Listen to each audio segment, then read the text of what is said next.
Hey, this is Sister Candy. We're going to pick back up with Ruth chapter 3, and I'm going to just jump right in there this time because it's going to be kind of lengthy.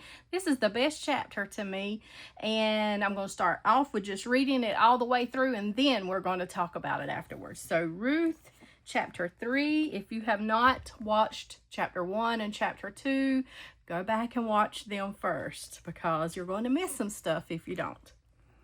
Then Naomi, her mother-in-law, said unto her, My daughter, shall I not seek rest for thee, that it may be well with thee?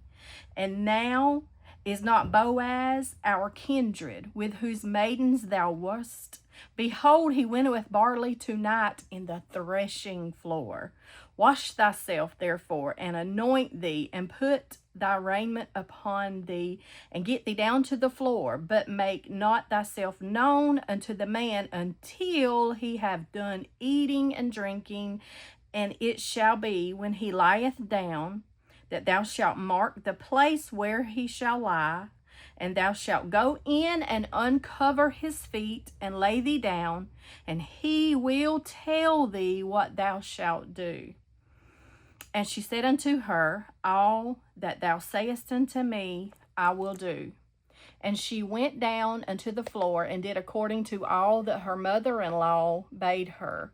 And when Boaz had eaten and drunk, and his heart was merry, he went to lie down at the end of the heap of corn. And she came softly and uncovered his feet, and laid her down. And it came to pass at midnight, that the man was afraid, and he turned himself, and behold, a woman lay at his feet.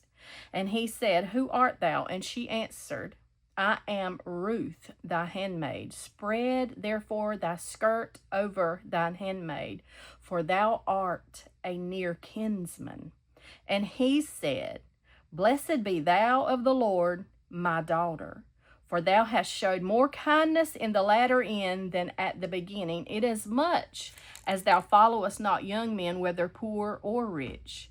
And now, my daughter, fear not. I will do to thee all that thou requirest, for all of the city of my people doth know that thou art a virtuous woman. And now it is true that I am thy near kinsman, howbeit there is a kinsman nearer than I. Tarry this night, and it shall be in the morning, that if he will perform unto thee the part of the kinsman, well, let him do the kinsman's part.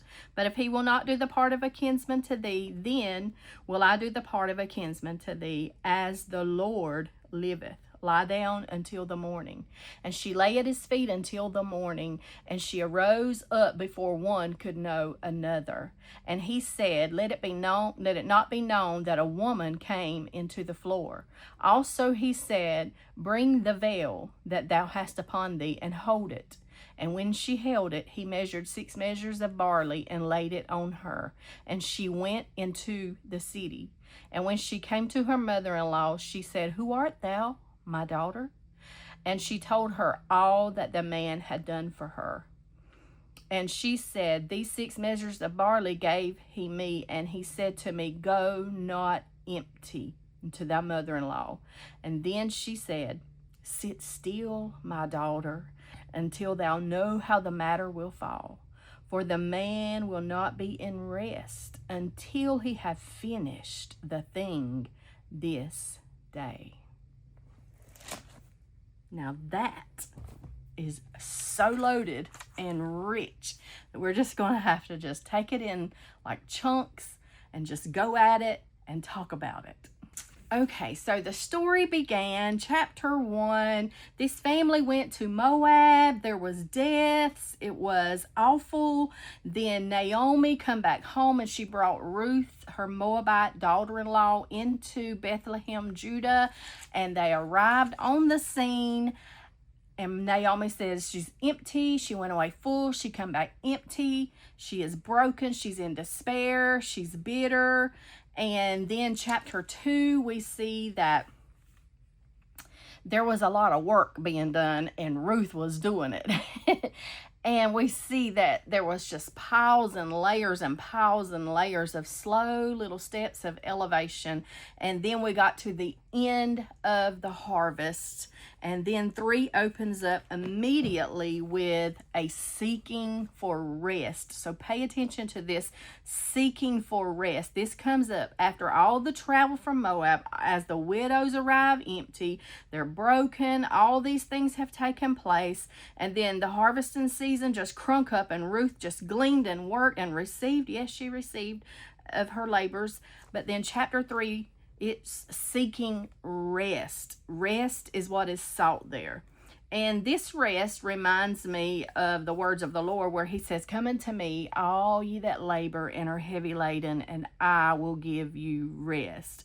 So this rest that Naomi is seeking for Ruth here, the mother-in-law is seeking for her daughter-in-law, a rest that is a lot different because of their day and their age and their culture, as the difference in viewpoints of what a man could do, what a woman could do, and a widow being left and no male heir. There was so much happening that she would have been destitute to glean and beg all the days of her life if a real rest in that sense was not coming to her.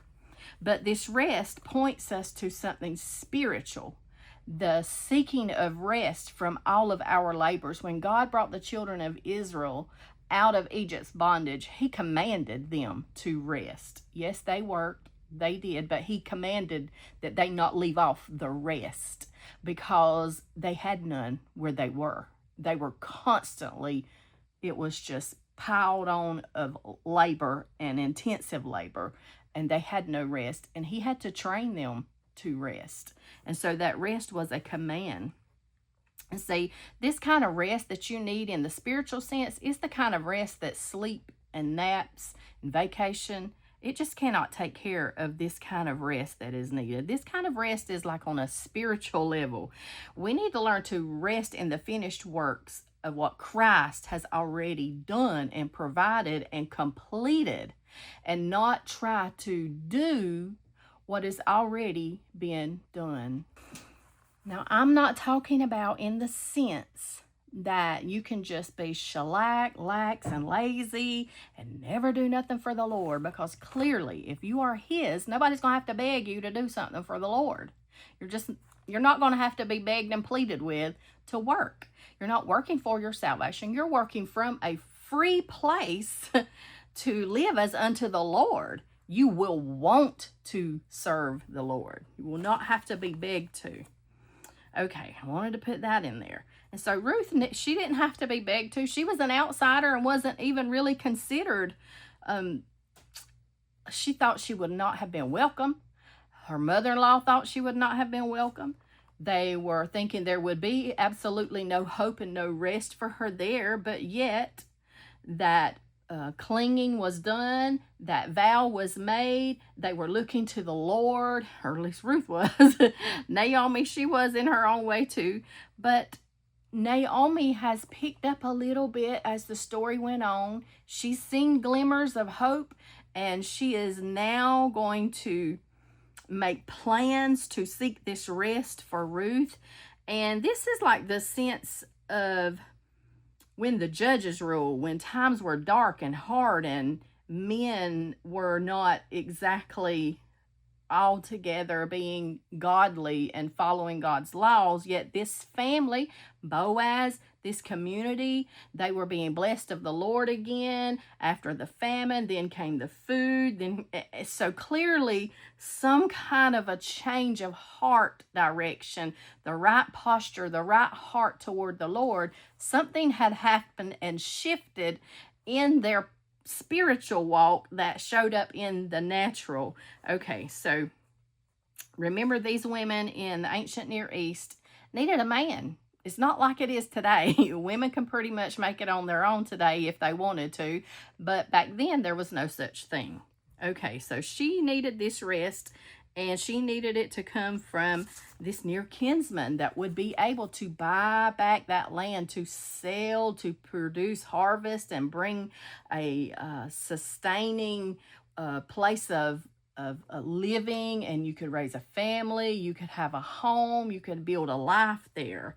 And so this kind of security and future and hope was something that Naomi had a glimmer of hope for her daughter-in-law, Ruth. Okay, so we continue to see fingerprints of God, his hands all over this story, all over this family.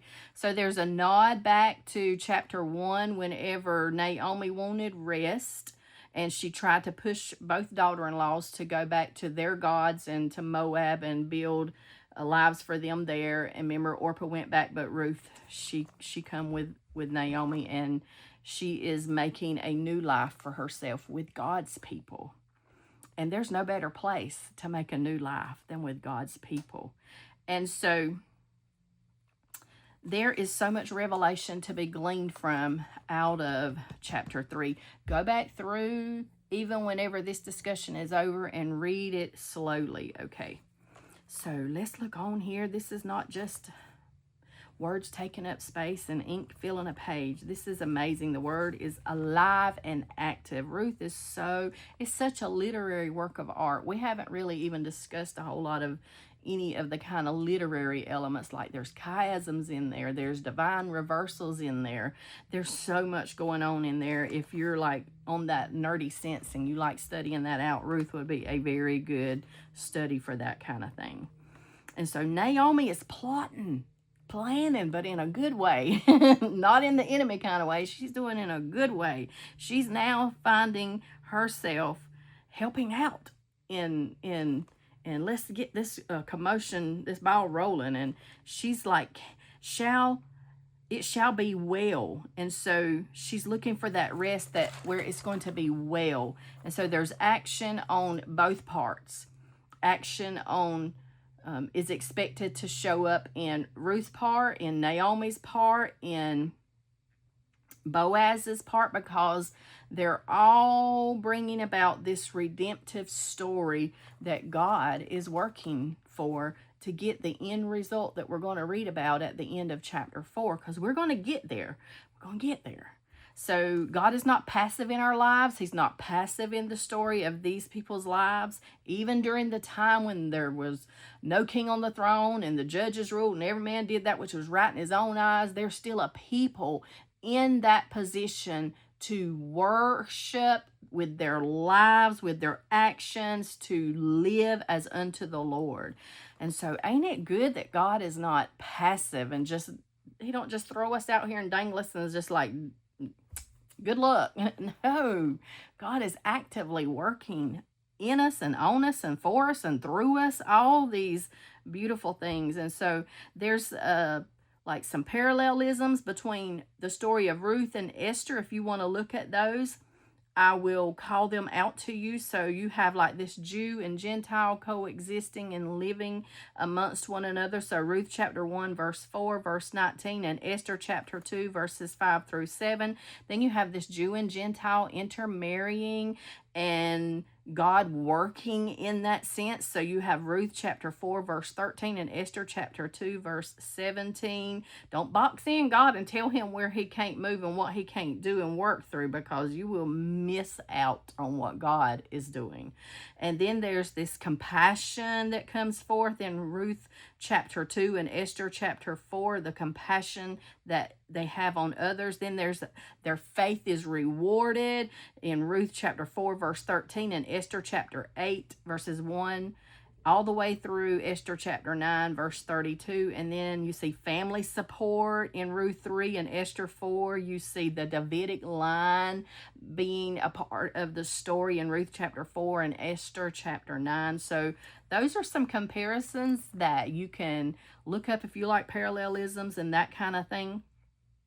And so, did you catch what Naomi told Ruth to do? She gave her a plan. She didn't just send her in there with no plan. There's a plan. So you have to do plan. You know, if you don't plan, you plan to fail. Everything doesn't not always go according to our plans, but whenever you are actively participating, even if God shifts things around, then so be it. But you have to be give God something to work with God. God will work with you. So she says, what she tells her, like, wash yourself, anoint yourself, you're going to change your clothes, and you're going to go, and she's telling her, basically, take off the garments that you've been walking around in, because she was a widow, so she was in her mourning garments. And people around there knew what that was all about. They knew that culture, and so they would see her in different raiment and see her in a different light. So sometimes you have to take the beggar rags off, y'all.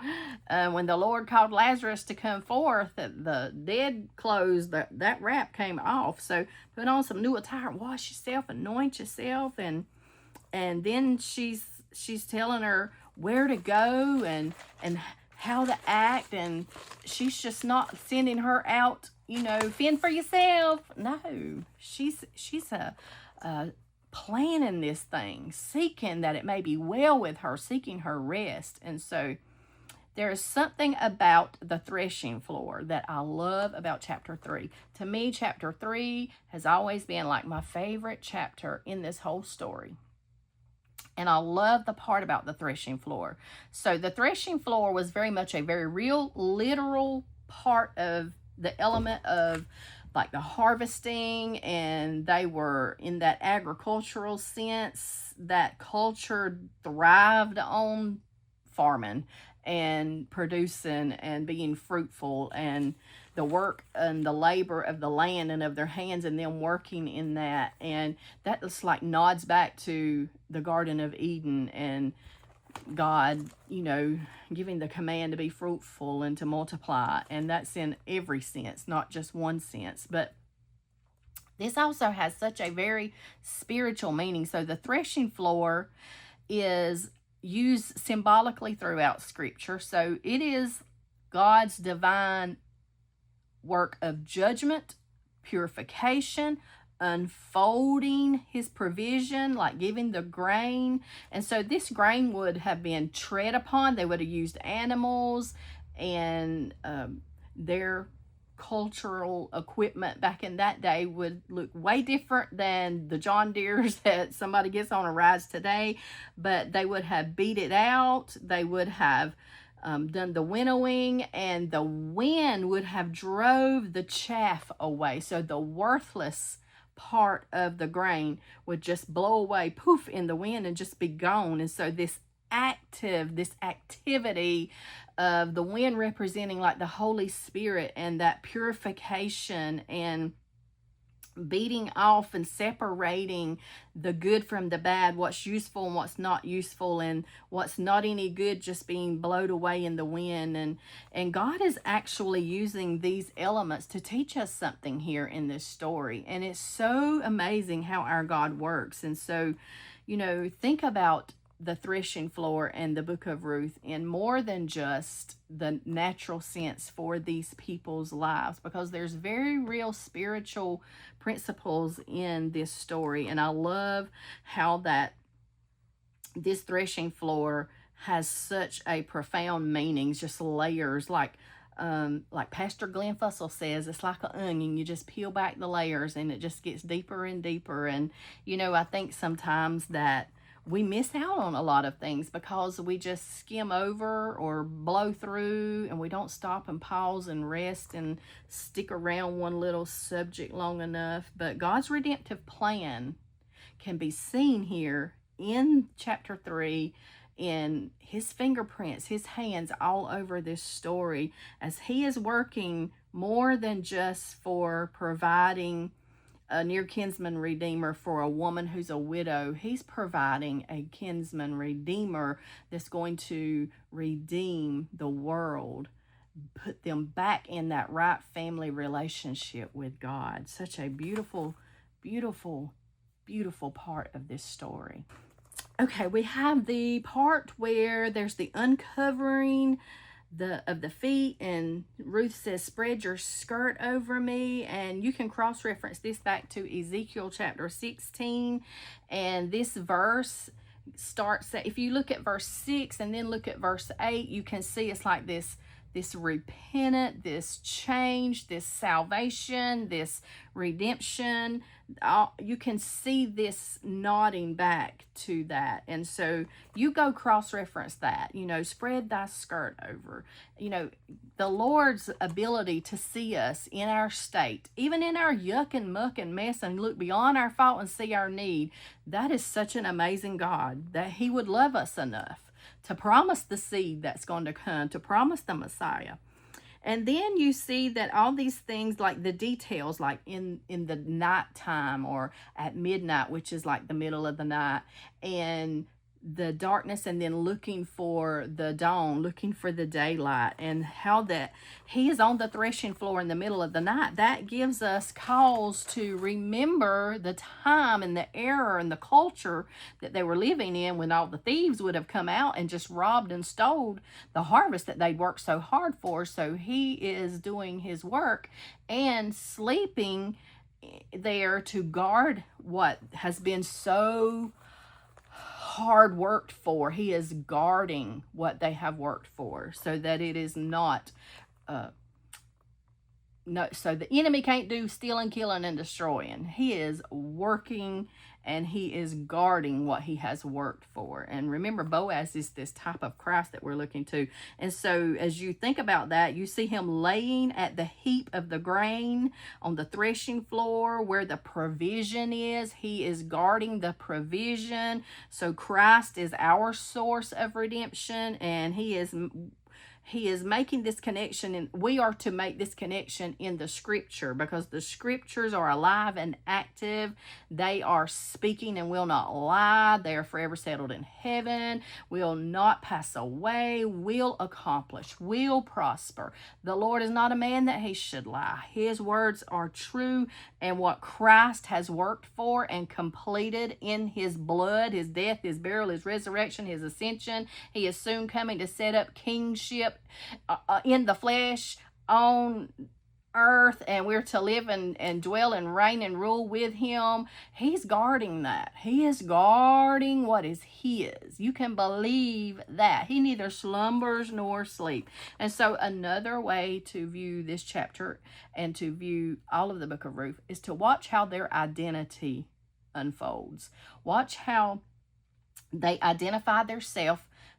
Whether they are saying they're broken, they're bitter, whether they're saying, I'm your servant, I'm your, or whether he's calling them, she's being called daughter or daughter-in-law, mother-in-law, or by her name, or all these elements, the identifying markers, their identities are gradually changing throughout this story. So in chapter 3, we're going to see that Ruth is now a woman, which shows growth from the previous chapter where she is called a young woman. All these things you think, well, that's just filler, that's just pretty words to fill in the story. No, those are telling elements that are teaching us something. And so she goes from being this outsider to being called daughter. And that gives like this connection, this belonging, this sense of you're not this outsider, you have been elevated. And she calls herself, when she's speaking to Boaz, and Boaz is talking to her as his servant. This word servant is an elevated servant.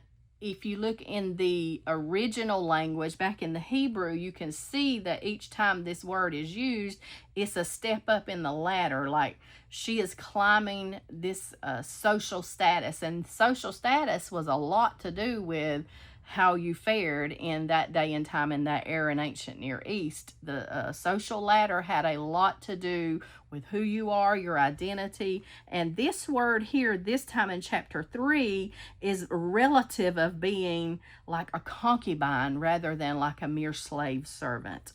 And so when Ruth answers him, she says, I am Ruth. She does not call herself the Moabitess from Moab. She says, I am Ruth. And so she is being a little more confident. She's been hardworking. She's been acting in faith. She's been speaking in faith.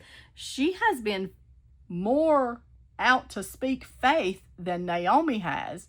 And a lot of this story has to do with Naomi. And a lot of people think that it should have been called and titled Naomi, but yet God in his providence saw something else about Ruth. And so she's moving up in rank, y'all. And this phrase here, spread your wings, that was previously used in chapter 2 and verse 12, Boaz makes reference to this as he is praying that the Lord's wings be spread over Ruth. And then here in chapter 3, Ruth asks Boaz to spread his wings over her. So the garment that he is spreading over her. Remember, if you look in Ezekiel chapter 6, all these references to the wings of the garment, and when the Lord comes, he's coming with healing in his wings. And y'all, there's so much play and cross references that you can go into that we can't get into in just a little short video on here. But this is good for you. I'm giving you some nuggets, so go dig them out. And so we got contrasting references of night and morning. So God doesn't stop working in our lives just because times are dark. Just because this was in the day in which the judges ruled and there was no king on the throne and every man did just whatever he thought was all right in his own eyes, that didn't stop God from working. God was working. He's moving in the shadows. God ain't scared of the dark, y'all.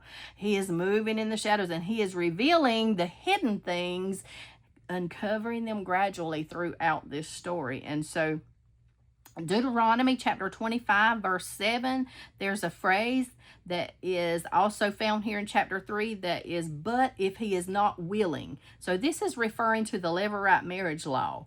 And Boaz here, whenever he is speaking this, he's making reference back to that. He knows the law. He has all, because he's you can tell he's like a honorable man. He is fearful of the Lord. He is acting in ways that a God-fearing man would. He's carrying himself about in that way. And so what he's saying here is, I'm not just going to do the bare basics and just give you your bare necessities. No, he is constantly reaching parched corn to her, adding to her, piling it on. And even here, he's saying, I'm going to do as Christ has commanded in fulfilling the law to the fullest. I'm going to go that extra mile. I'm going to do this for you. And so Boaz doesn't just play the, just do just enough to say I did something. No, he goes beyond and above. And so he's doing it as unto the Lord. He's giving her all this extra, y'all. He didn't have to do this. He could have just done the bare basics, but no, he's heaping more and more on there. This is like truly pointing to what true redemption is. Like, God doesn't just save our souls from hell. Like, he heaps so many promises and blessings on us as our Redeemer. And so Ruth is told to wait. She's humble. She is in this physical place. She's in submission at his feet.